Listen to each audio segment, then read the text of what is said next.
Okay, we're going to go into session 19 of the book of Genesis and dealing with chapters 28 through 31. Some of them are short, so it's not quite as onerous as it sounds. And of course, we're in the age of the patriarchs, this window, so to speak, or this bridge, if you will, between what we sometimes call prehistory and the establishment of the monarchy and so on. So we've been in Isaac. We're now moving into Jacob, and we're going to see 4 chapters. He's going to be at Bethel. We'll see the strange things that happen there. Then we'll discover his 2 wives, Leah and Rachel, and the sons that come from that issue from that union.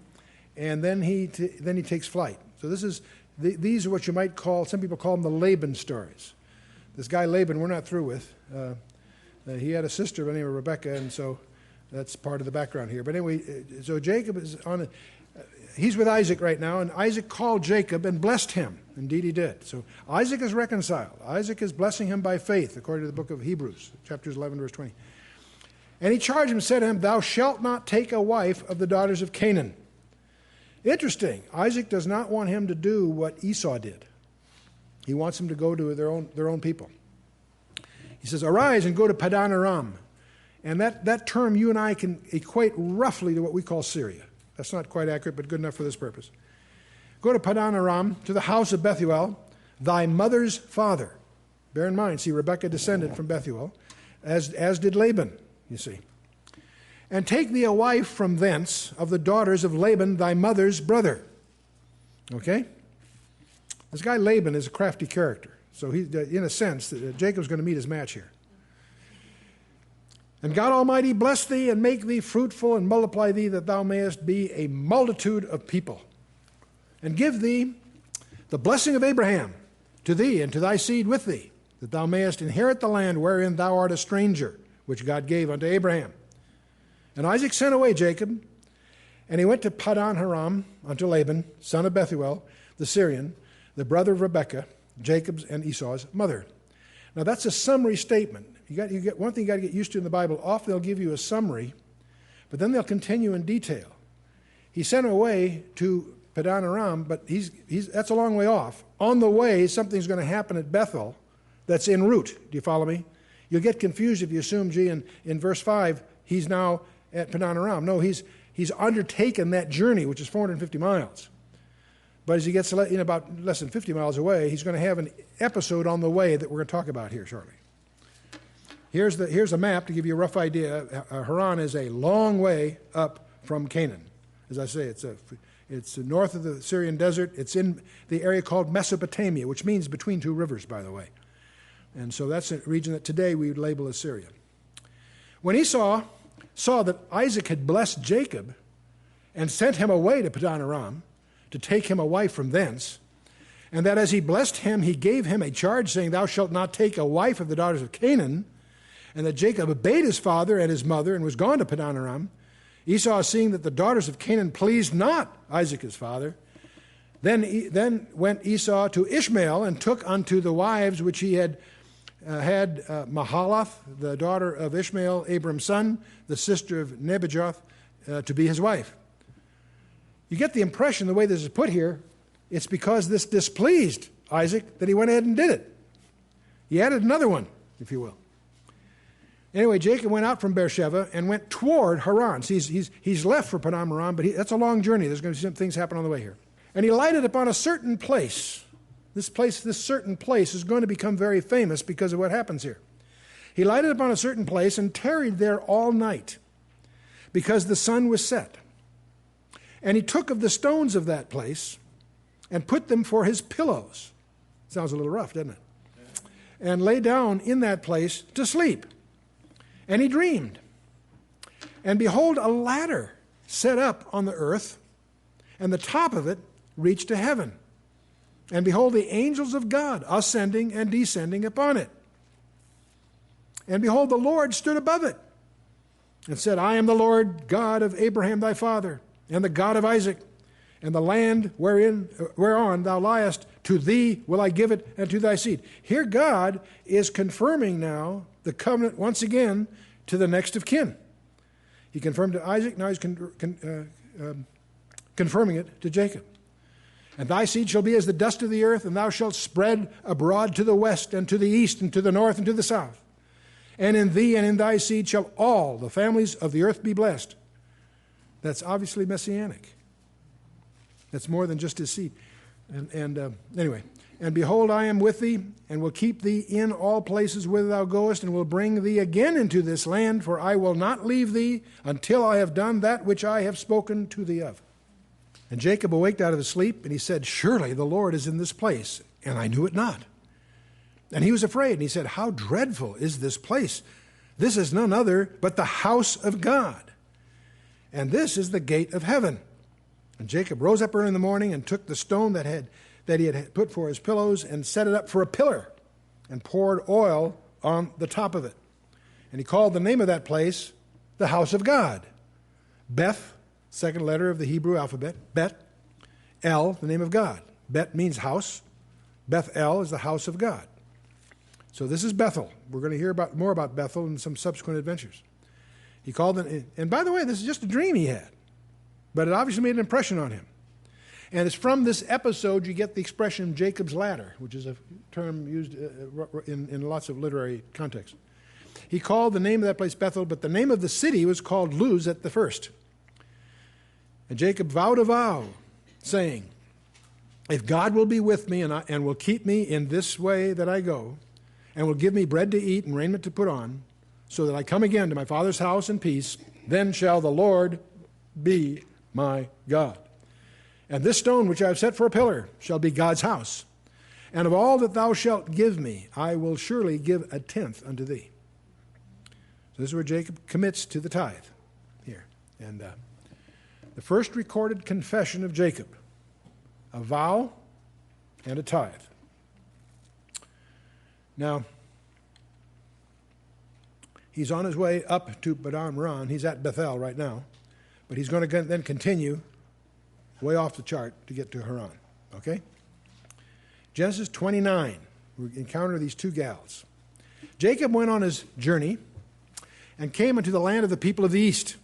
And he looked, and behold, a well in the field, and lo, there were 3 flocks of sheep lying by it. For out of that well they watered the flocks. And a great stone was upon the well's mouth. And thither were all the flocks gathered. And they rolled the stone from the well's mouth, and watered the sheep, and put the stone again upon the well's mouth in its place. Jacob said to them, My brethren, whence be ye? They said, Of Haran are we. And he said to them, Know ye Laban, the son of Nahor? And they said, We know him. He said to them, Is he well? And they said, He is well, and behold, Rachel his daughter cometh with the sheep. Here's another looker. We've got a lot of good-looking gals in this thing. And he said, Lo, it is yet high day, neither is it time that the cattle should be gathered together. Water ye the sheep, and go and feed them. They said, We cannot until all the flocks be gathered together, until they roll the stone from the well's mouth, then we water the sheep. I can't help but get the impression these people are lazy. You know, they're using it as an excuse. But anyway, and while he yet spake with them, Rachel came with her father's sheep, for she kept them. It came to pass, when Jacob saw Rachel, the daughter of Laban his mother's brother, and the sheep of Laban his mother's brother, that Jacob went near and rolled the stone from the well's mouth, and watered the flock of Laban his mother's brother. In other words, what these guys couldn't pull off, Laban just went ahead and did. My kind of guy. I like that. Jacob kissed Rachel. Woo, wee, okay. And lifted up his voice and wept. How's that for a first date, huh? Boy, lifted up his voice and wept. We're going to discover that Jacob loved Rachel more than life itself. Never wavering, always did. Jacob told Rachel that he was her father's brother and that he was Rebekah's son, and she ran and told her father. It came to pass when Laban heard the tidings of Jacob's sister's son, that he ran to meet him, embraced him, and kissed him, and brought him to his house, and he told Laban all these things. And Laban said to him, Surely thou art my bone and my flesh, and he abode with him the space of a month. And Laban said unto Jacob, Because thou art my brother, shouldst thou therefore serve me for naught? Tell me, what shall thy wages be? Laban had 2 daughters. The name of the elder was Leah. The name of the younger was Rachel. Leah was tender-eyed, but Rachel was beautiful and well-favored. And you can let that sentence mean whatever you want it to mean, all right? And Jacob loved Rachel and said, I will serve thee 7 years for Rachel thy younger daughter. Laban said, it is better that I give her to thee than I should give her to another man. Abide with me. And Jacob served 7 years for Rachel. And they seemed to him but a few days for the love he had to her. Wow. And Jacob said unto Laban, give me my wife, for my days are fulfilled, that I may go in unto her. Laban gathered together all the men of the place and made a feast. It came to pass in the evening that he took Leah his daughter and brought her to him, and he went in unto her. So you're dealing with veils here and so forth. But in any case, Laban gave unto his daughter Leah Zilpah, his maid, for a handmaid. It was customary, by the way, for the father of the bride to give the bride a handmaid if he was able to do that. That's very typically done, apparently. And it came to pass that in the morning, oh boy, it came to pass that in the morning, behold, it was Leah. And he said to Laban, what is this thou hast done unto me? Did not I serve with thee for Rachel? Wherefore then hast thou beguiled me? Jacob is going to get his first lesson in retribution. He defrauded his brother Esau, and now he's been defrauded. God is teaching Jacob the rights of the firstborn. In verse 26, Laban said, it must not be so done in our country to give the younger before the firstborn. Fulfill her week, and we will give thee this also for the service which thou shalt serve me with me yet 7 other years. Now, I want you to notice that verse. It's not a big deal, but I want you to be sensitive to it. Fulfill her week. That's not a week of days. See, you and I, when we think of a week, we think of days. In the Jewish system, you have a week of days. We all know about that. We observe it in our Gentile calendar. You have 6 days and then Shabbat, right? You also have a week of weeks.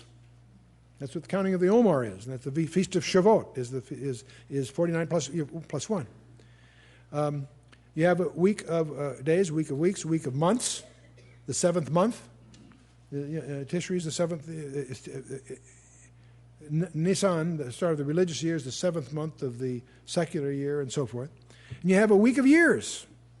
There's all kinds of, in Leviticus, I think it's 25, wherever, you have all these rules about the sabbatical year. 6 years you plow the ground. The 7th year you let it lay fallow. It's a sabbatical year, Shabbat. And so you have days, weeks, months, years, a week of years. And this is going to be important for you to understand because in the Scripture there are occasions where the week is obviously weeks of years. Daniel chapter 9 is perhaps the pivotal one of that. You won't understand that unless you recognize that Gabriel is talking to Daniel about a week of years. It's pretty obvious from the context, but this is one of the places you find this term used this way. Anyway, so he's got to work another 7 years. And the scholars, argue about this, the details. But anyway, Jacob did so and fulfilled her week, and he gave him Rachel his daughter to wife also. So he works 14 years for these two brides, Leah and Rachel. And Laban gave to Rachel his daughter Bilhah, his handmaid, to be her maid. In other words, Rachel, his daughter, got her handmaid Bilhah given to her as a wedding gift, in effect. And he went in also unto Rachel, and he loved also Rachel more than Leah, and served with him yet 7 other years. And when the Lord saw that Leah was hated, he opened her womb. But Rachel was barren. And Leah conceived and bare a son, and she called his name Reuben. For she said, surely the Lord hath looked upon my affliction. Now therefore my husband will love me.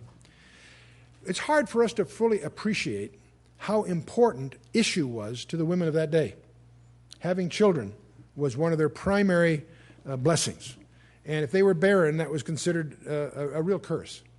And so she names her firstborn Reuben because the Lord had seen her misery. And Rehoboam speaks to that. And there's another wordplay joins it. The word Ye-e-banani is being attached. So on the one hand, the Lord has seen her affliction, and yet now the husband will love her, be attached to her. So both those terms in the Hebrew echo from the word Reuben, if you will.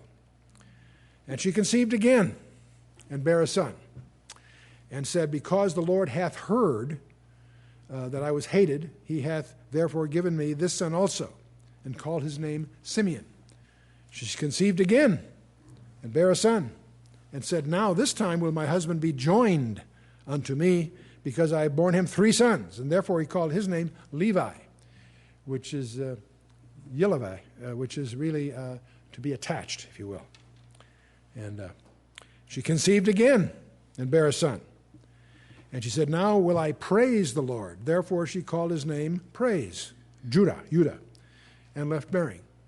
Judah means let him be praised. And so it's interesting that Leah is evidencing tremendous faith through these 4 children. She obviously is bearing the burden of, she knows she's not loved the way Rachel is. She obviously hopes that by this issue it will be an offset to her situation. And so we now get to Genesis 30, which continues this theme. When Rachel saw that she bare Jacob no children, Rachel envied her sister. Can you imagine? Can you imagine? Even though you love the most, this older sister is born 4 kids. So she said to Jacob, give me children or else I die. And Jacob's a little frustrated, obviously. Jacob's anger is kindled against Rachel and says, am I in God's stead who hath withheld from thee the fruit of the womb? It's obviously that he hasn't got a problem. He's got sons by the other wife, so this just tends to focus it even more.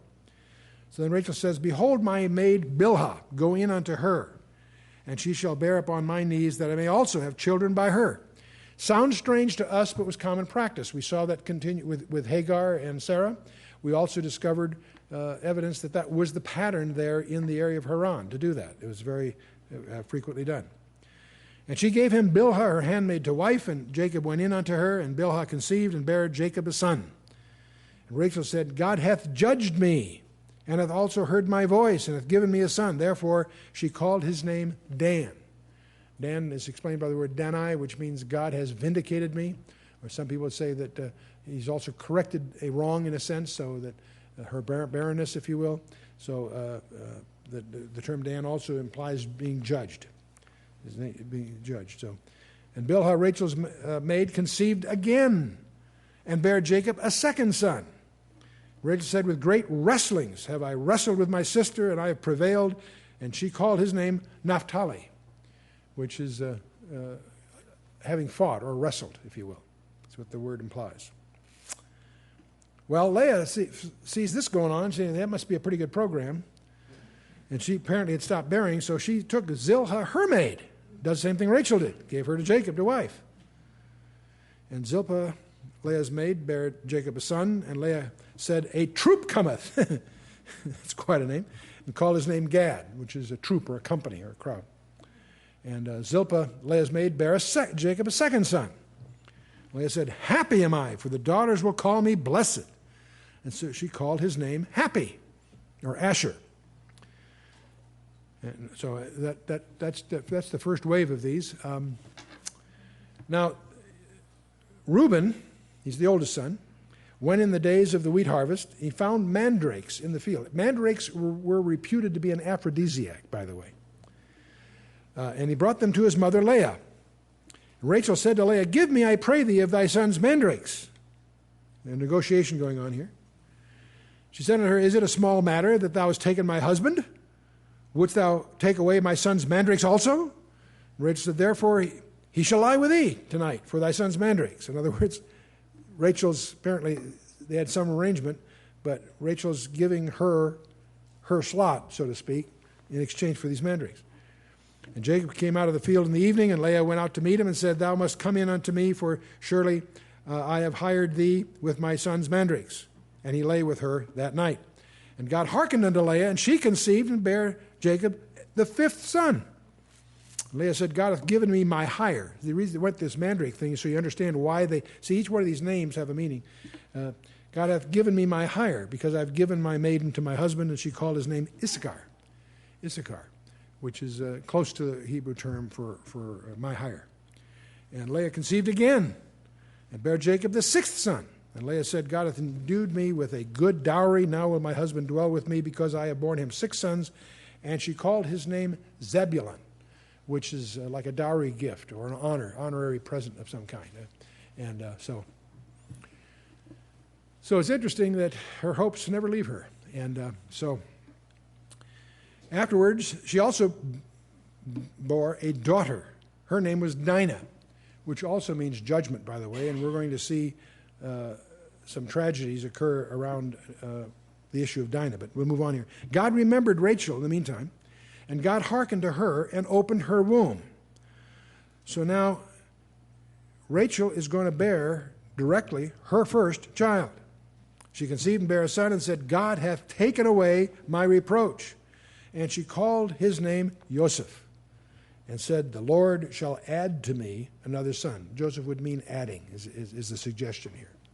And now we're going to hear a lot about Joseph. In fact, a good portion of the book of Genesis is going to be the adventures of this unusual person. But we also can recognize that if you know how much Jacob loved Rachel, and you realize how long she's waited for a child directly, you can imagine how spoiled he was. And you get in the coat of many colors and all of that'll be coming.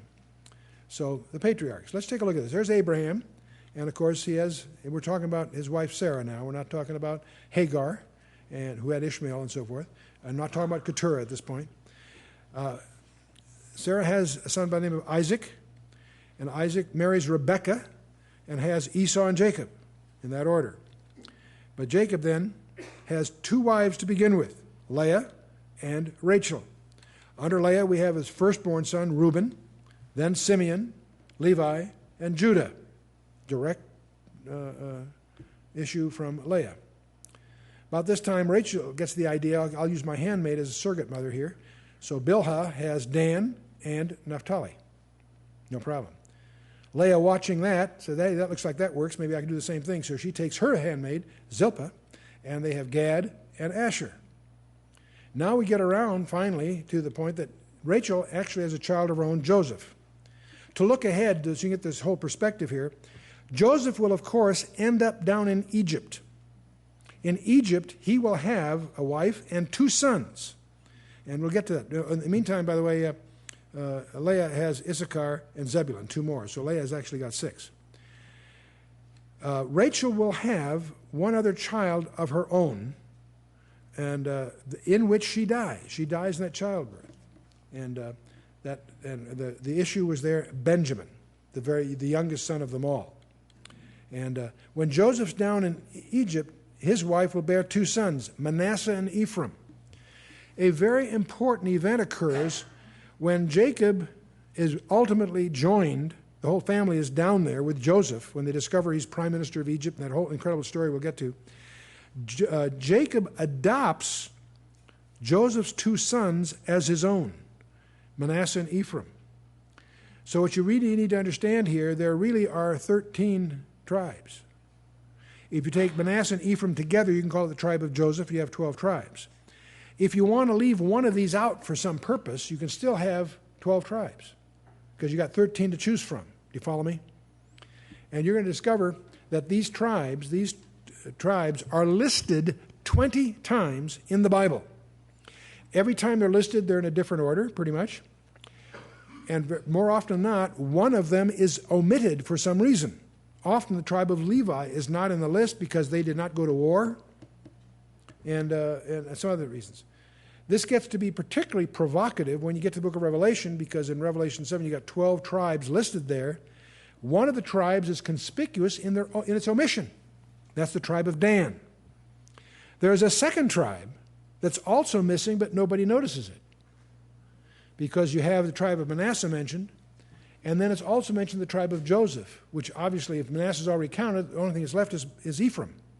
So Ephraim's included, but sort of in a derogatory way. It's included but not named. Many people miss that. That all has purpose. When you get to Revelation 7, that'll all have significance. But anyway, these are the 12 tribes, but it'll help you to understand that there's really 13 to choose from to get it's called what I call a baker's dozen. Okay? Because often you want to leave one out, but you still have 12 tribes, if you will. Okay. Something interesting. here are the 12 tribes with the general assumption of what their names mean. This is not a precise science, of course. Reuben means looked or affliction. These all what's involved here are puns and wordplays, puns and also homonyms. There are two words that sound alike but mean something different. Simeon, hearing or heard. Levi, husband joined. Judah means praise. Dan, judged or judgment.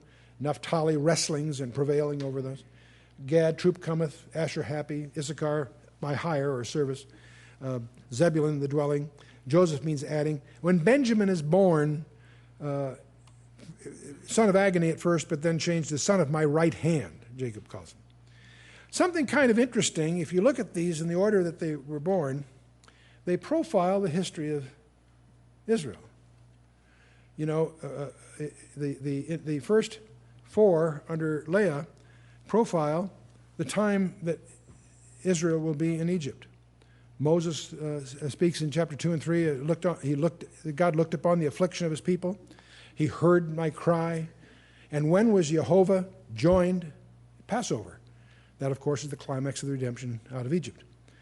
And of course, then, upon which praise follows. The next group is in the wilderness. Remember the wilderness at Meribah, where they were judged. And the wrestlings with Amalek in Exodus 17. And then when you get to out of that, you come after the wilderness, you're finally into the land under Joshua. And the nations that oppose Israel, they are overthrown by Joshua, and they have the occupation and so forth. And the last two, of course, would point to the kingdom being added to, and the son of my right hand. Who would the son of my right hand be? Jesus. Okay, there you go. So it's a possibility. I mention this because you can spend a lot of time looking at this. The more you look at it, the more you'll see many, many other parallels. But this is I'm doing this not because this is some big, profound proof or anything like that. Nothing like that. But as you go through your scripture, you'll again and again and again see parallels. Let me give you another one. Jacob received a blessing from his father by assuming the identity of the firstborn son. Right? So do we. So do we. We receive the blessing of our Father in the identity of his firstborn son. Anyway, moving on. Came to pass when Rachel had borne Joseph that Jacob said to Laban, send me away that I may go unto mine own place and to my country. Understand, he's been there for about 20 years. Okay? He says, give me my wives and my children for whom I have served thee, and let me go, for thou knowest my service which I have done thee. And Laban said unto him, I pray thee, if I have found favor in thine eyes, tarry. For I have learned by experience that the Lord hath blessed me for thy sake. Laban, I don't think this is just euphemisms there. Laban is acknowledging that he's been blessed, that God has blessed him through Jacob. And he said, appoint me thy wages, and I will give it. He said unto him, thou knowest how I have served thee, and how thy cattle was with me. For it was little which thou hadst before I came, and it is now increased into a multitude. And the Lord hath blessed thee since my coming, and now shall I provide for mine own house also? He said, what shall I give thee? And Jacob said, thou shalt not give me anything. If thou wilt do this thing for me, I will again feed and keep thy flock. Jacob has got a stratagem here that will sound like he will gain very little out of this. And Laban buys into this program. But again, we've got, I suspect Laban's met his match in connivery. He says, I'll pass through all thy flock today, removing from thence all the speckled and spotted cattle, and all the brown cattle among the sheep, and the spotted and speckled among the goats, and of such shall be my hire. So shall my righteousness answer for me in time to come, when it shall come for my hire before thy face. Every one that is not speckled and spotted among the goats and brown among the sheep shall be counted stolen with me. Laban said, behold, I would it might be according to thy word. Laban figures this out and thinks this is a good deal. He removed that day the he-goats that were range-straked and spotted, and all the she-goats that were speckled and spotted, and every one that had some white in it, and all the brown among the sheep, and he gave them into the hand of his son. So he weeds the flock of those right up front. And he set 3 days' journey betwixt himself and Jacob fed the rest of Laban's flocks. Now understand, these aren't individual guys. They each have a whole retinue of servants. Okay, they're employees involved here. But anyway, Jacob took him rods of green poplar and of hazel and of chestnut tree, and peeled the white strakes in them, and made the white appear which was in the rods. In other words, he stripped. These are branches that have dark outside, but if you peel off the bark, it's white on the inside. So by peeling, you can get a branch that's striped, if you will. And he set the rods which he had peeled before the flocks in the gutters in the watering troughs, when the flocks came to drink, that they should conceive when they came to drink. And the flocks conceived before the rods, and brought forth cattle, ring-straked, speckled, and spotted. Now, I am not a shepherd. When I read this, I thought, this is bizarre. This sounds archaic.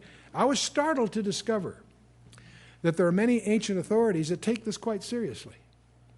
That apparently, especially sheep, when they copulate, will often render in accordance to what's on their mind when they do that.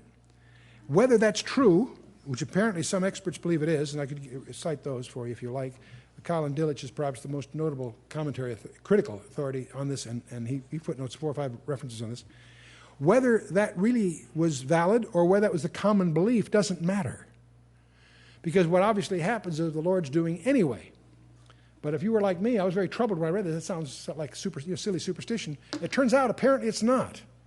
And I'll mention, by the way, just a few months ago, even in Scientific American, I was startled to discover, as they study the DNA, the master record is your DNA, and it's self-replicating. It has a way of making RNA, but the RNA is edited before it's sent to the machinery that makes the proteins.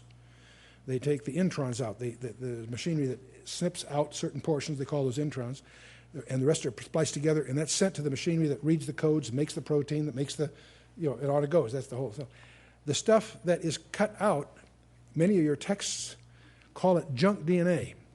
The microbiologists have assumed that this DNA that doesn't lend itself directly to the protein-building process is vestiges of ancient evolutionary. They don't know. They call it the junk DNA. They don't know what it is. Well, 2 things.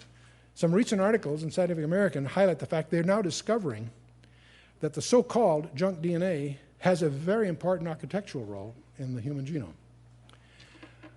But what really startled me, why are your eyes blue or brown? Your hereditary characteristics apparently are carried by the non-protein generating portions of the DNA. But what really startled me, other than all that, do you know how much of the DNA is so-called junk DNA? 96%. And when I realized that, it just blew me away, because you realize what they think they know, they've learned from a very small sample of the total.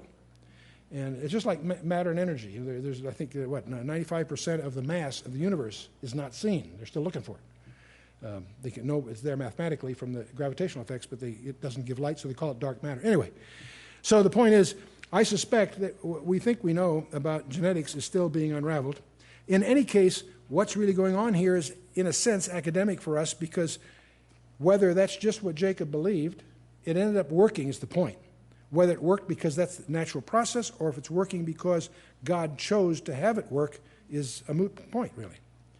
So Jacob did separate the lambs and set the faces of the flocks toward the ring-straked, and all the brown in the flock of Laban, and he put his own flocks by themselves, and he put them not into Laban's cattle. It came to pass, whensoever the stronger cattle did conceive, that Jacob laid the rods before the eyes of the cattle in the gutters, that they might conceive among the rods. And when the cattle were feeble, he put them not in, so that the feebler were Laban's, and the stronger were Jacob's. And the man increased exceedingly, and had much cattle, and maidservants, and men servants, and camels, and asses. So he's a very, very prosperous proprietor here. So that leads to chapter 31. And he heard the words of Laban's sons, saying, Jacob hath taken away all that was our father's, and of that which was our father's hath he gotten all this glory. So needless to say, the heirs to the estate of Laban are getting upset. They're watching what's going on. They recognize that Jacob's winning this thing. And Jacob beheld the countenance of Laban, and behold, it was not toward him as before. Okay? And the Lord said unto Jacob, return unto the land of thy fathers and to thy kindred, and I will be with thee. So Jacob hears from God and tells him to get out of there. Jacob sent and called Rachel and Leah to the field unto his flock, and said unto them, I see your father's countenance, that is not toward me as before, but the God of my father hath been with me. 2 points there. He announces to the women something. I'm sure the girls knew it long before he even recognized it. And but also that God is with him. He declares the oracle, in effect. And ye know that with all my power I have served your father, and your father hath deceived me and changed my wages 10 times. But God suffered him not to hurt me. If he said thus, the speckled shall be thy wages, then all the cattle bear speckled. And if he said thus, the ringstrake shall be thy hire, then bear all the cattle ringstrake. Thus God hath taken away the cattle of your father and given them to me. And it came to pass at the time that the cattle conceived, that I lifted up mine eyes and saw in a dream, and behold, the rams which leaped upon the cattle were ringstraked, speckled, and grizzled. That hints the fact that some of this idea may have been something that he got in a dream or a revelation to him. But anyway, the angel of God spake with me in a dream and said, Jacob. And he said, here I am. He said, lift up now thine eyes and see all the rams which leap upon the cattle are ringstraked, speckled, and grizzled, for I have seen all that Laban doeth unto thee. I am the God of Bethel, where thou anointest the pillar, and where thou vowest a vow unto me. Now arise, get thee out of this land, and return unto the land of thy kindred. Now it gets a little more complicated, guys. Rachel and Leah answered and said unto him, is there yet any portion or inheritance for us in our father's house? In other words, what have they got to lose? They're glad to get out of there. Are we not counted of him strangers? For he hath sold us, and hath quite devoured also our money. They're upset because they feel they were sold out. It's not that they don't love Jacob, but they feel that they were treated as chattel. And whatever they were entitled to is gone to their brothers. For all the riches which God hath taken from our father, that is ours and our children's. Now then, whatsoever God hath said unto thee, do. So Jacob rose up and set his sons and his wives upon camels. He's doing this, low profile. He carried away all his cattle and all his goods that he had gotten, the cattle of his getting, which he had gotten in Paddan Aram, to go to Isaac his father in the land of Canaan. And Laban went to shear his sheep, and Rachel had stolen the images that were her father's. These are called Teraphim, and they're little small figurines of deities. It's a pagan thing, and it shows the pagan influence in the Laban in that family. But there's something else that most people don't understand. We didn't understand until about 1930 when they discovered the tablets at Nuzi, and the Nuzi tablets in about 1925, 4,000 clay tablets were discovered in a town that's substantially east of Haran, but in that region. And they're dated to about 1500 BC, roughly the time of all this going on. Teraphim, we learned several things from these tablets. We discovered these teraphim were evidence of property ownership. Yes, they had religious significance, but their legal significance was they represented a claim to the property. And if a man died, a son bearing the teraphim could prove he owned the property because he had the teraphim. So they were a claim of property.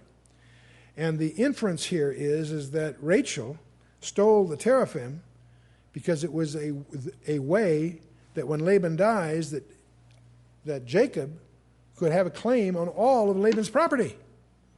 That's what's really going to be going on here as this thing unfolds. A couple other things that's why you'll discover when they finally settle, when Laban and Jacob settle, they're going to set a boundary marker because that's an offset to the teraphim thing. Because teraphim will be lost. He doesn't know that Rachel has stolen them, and Jacob just buries them.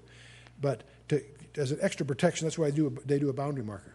Something else the Nuzi tablets reveal is the sisterhood status is often misunderstood.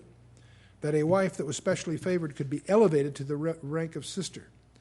That doesn't excuse what happened because that was done as a self-preservation technique, but it adds color that we need to understand to the style. Those are customs that were indigenous to Aram and probably not known to Abimelech of the Philistines or Pharaoh of Egypt.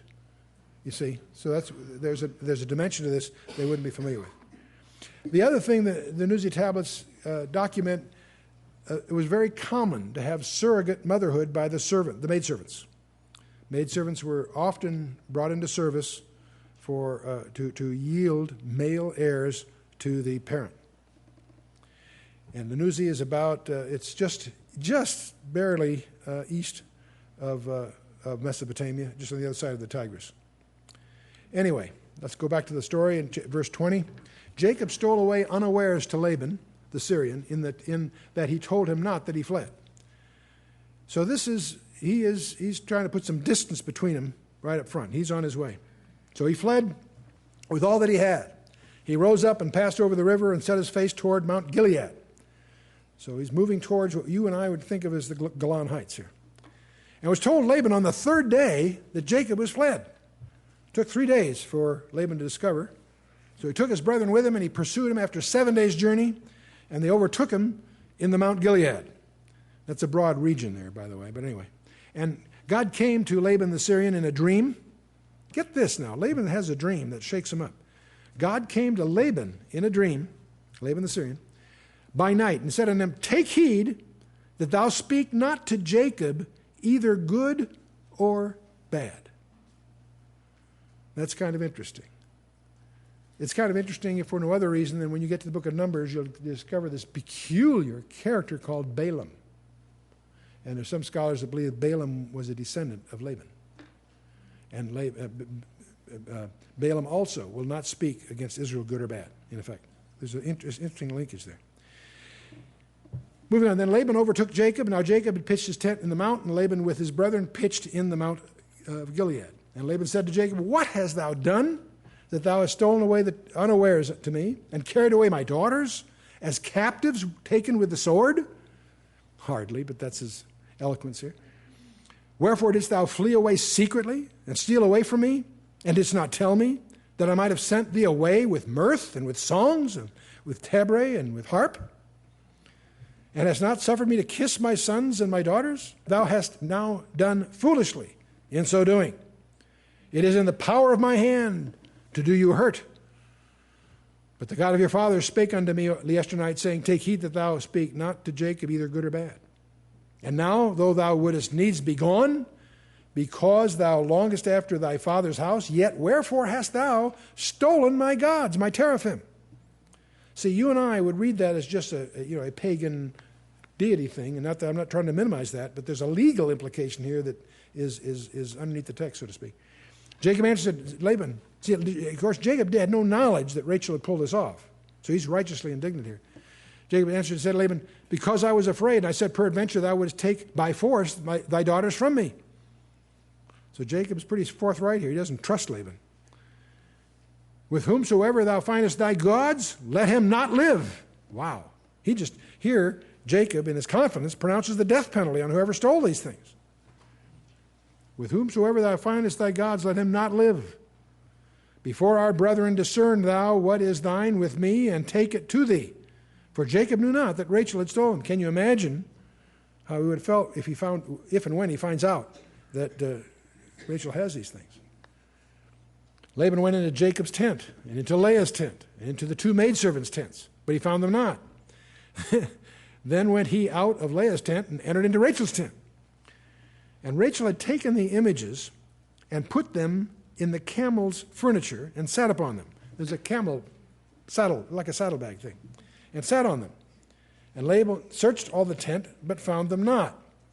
She said to her father, Let it not displease my lord that I cannot rise up before thee, for the custom of women is upon me.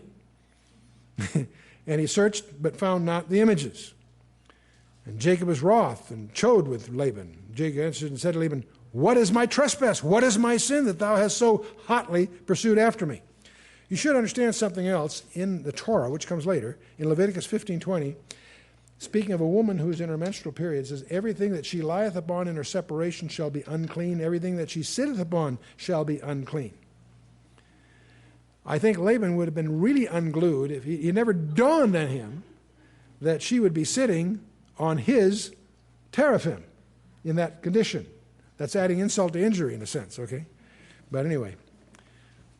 But Jacob is outraged here. He says, Whereas thou hast searched all my stuff, good technical term, stuff, What hast thou found of all thy household stuff? Set it here before my brethren and thy brethren, that we may judge betwixt us both.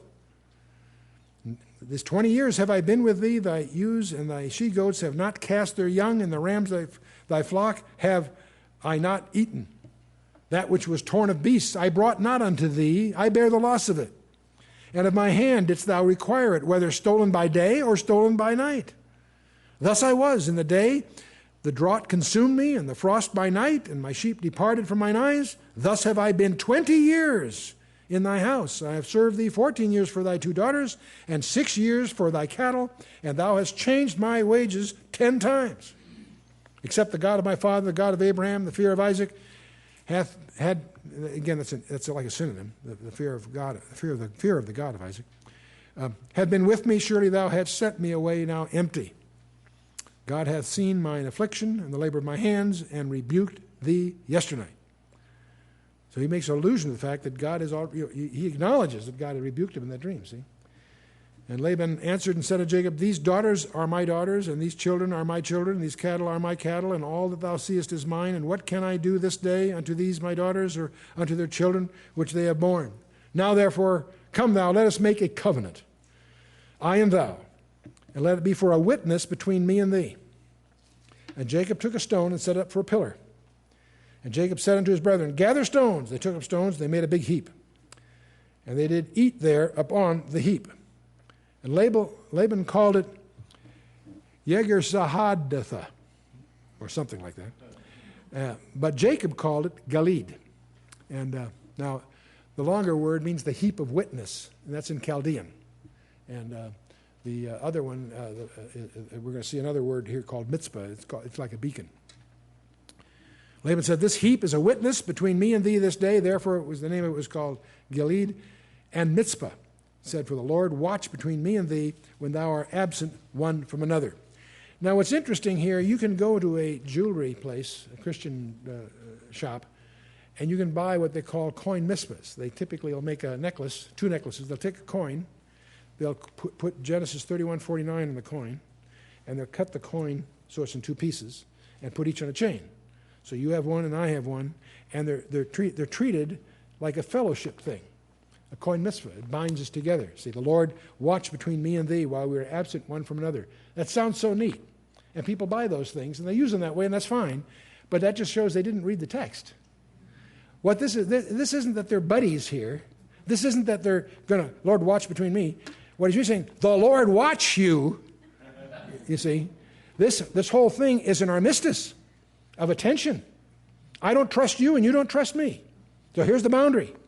The Lord watch that you don't cross that boundary. That's in effect the flavor of this thing. As you read this, you need to understand that the Mizpah is a boundary, but it's a boundary of antagonism, a boundary of distrust. Jacob doesn't trust Laban, and Laban doesn't trust Jacob. Jacob doesn't trust Laban for all the reasons he just outlined, changing of wages and so forth. He feels cheated. Laban feels cheated because he's convinced somehow that they've stolen his teraphim. And this boundary, by the way, is a rebuttal to any claim from those teraphim. That's part of the dynamic. By the way, that's spelled out in the Nutzi tablets, that where there's a dispute, the boundary will prevail. See, if thou shalt afflict, he goes on, if thou shalt afflict my daughters, or if thou shalt take other wives beside my daughters, no man is with us. See, God is witness betwixt me and thee. You know, God's watching you.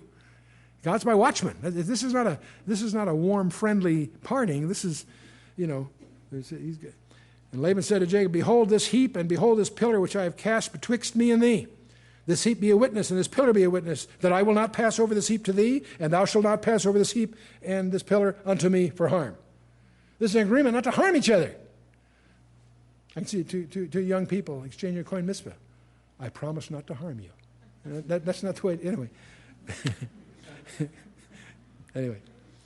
The God of Abraham, the God of Nahor, and the God of their father judge betwixt us, and Jacob sware by the fear of his father Isaac.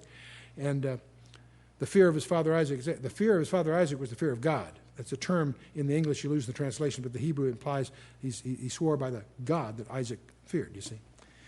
Then Jacob offered sacrifice on the mount and called his brethren to eat bread, and they did eat bread and tarried all night in the mount. And early in the morning Laban rose up and kissed his sons and daughters, blessed them. Laban departed and returned unto his place. And so we have been in the first of 2 chapters on Jacob. In the next session, we'll finish Jacob, and that will leave us 3 sessions to explore one of the most glorious things in the Scripture. That's this incredible career of Joseph. And what you can do, if you want to read ahead a little bit, you can read chapters 21, 22, chapters 37 through 48. There's about 11 chapters. Sessions 21, 22, and 23 will deal with Joseph. As you do so, take a notebook and notice as we study the story of Joseph, you'll find many parallels between Joseph's career and that of Jesus. He was rejected by his brothers. He was he took a Gentile bride. He becomes ruler of the world virtually. Make a list. Start collecting a little list of how many different ways the story of Joseph parallels in some way the story of the Messiah. Arthur W. Pink lists over 100. Over 100. Now, some of them are perhaps a little bit of a stretch, but it's a very, very incredible story, made into a movie many times. But it's got to be one of the most fantastic tales. But we have one more with Jacob, in which Jacob's going to do some very bizarre things. Jacob's going to wrestle. And who do you think he wrestles with? Well, it's a mystery, but you read it and you come to your own conclusions. And Jacob also gets his name changed. What is his name changed to? Israel. It's interesting that all through the Bible, people's names get changed.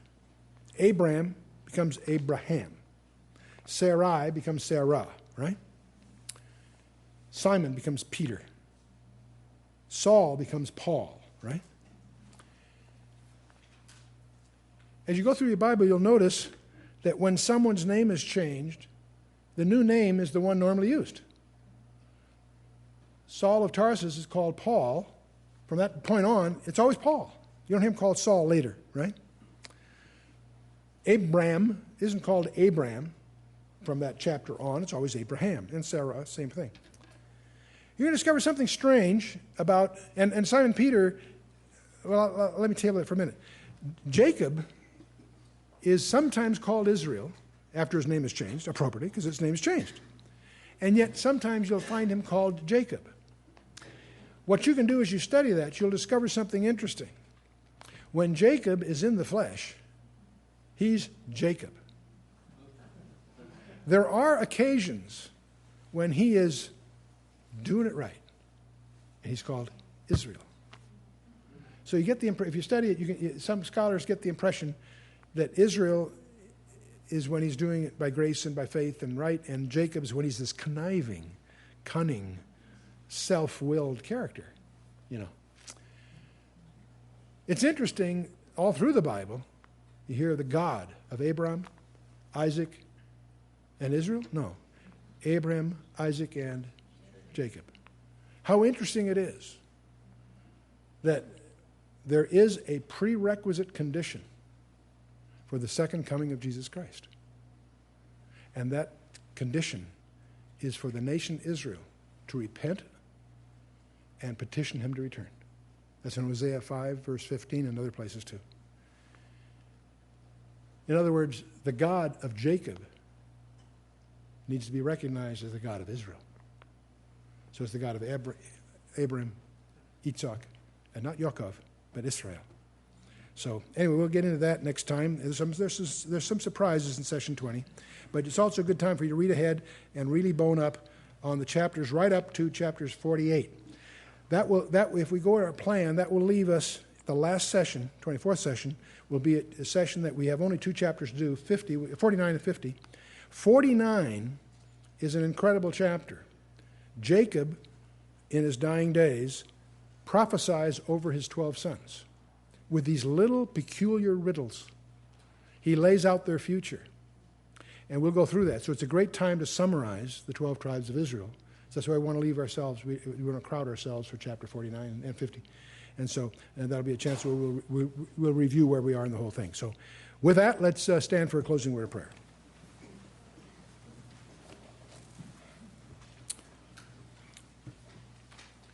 Next session, we'll talk about him wrestling. We talk about him reconciling with Esau. That's quite a confrontation. This bizarre thing with Dinah being avenged, and then the generations of Esau and so forth. Let's bow our hearts. Father, we do thank you for your word. We thank you for this record of your dealings. We do pray, Father, that you would open each of these narratives to our hearts and understanding, that we might not only understand what happened, but more importantly, understand what you have for each of us in these classic narratives. We just thank you, Father, for your word. We do pray, Father, you would increase in each of us a hunger and an appetite for your word, that we each might grow in grace and the knowledge of the Son of your right hand. We do pray, Father, that you would help each of us become better stewards of the opportunities before us, that would be increasingly discerning as what you would have of us in the days that remain, as we commit ourselves into your hands. The God of Abraham, Isaac, and Yaakov, the God of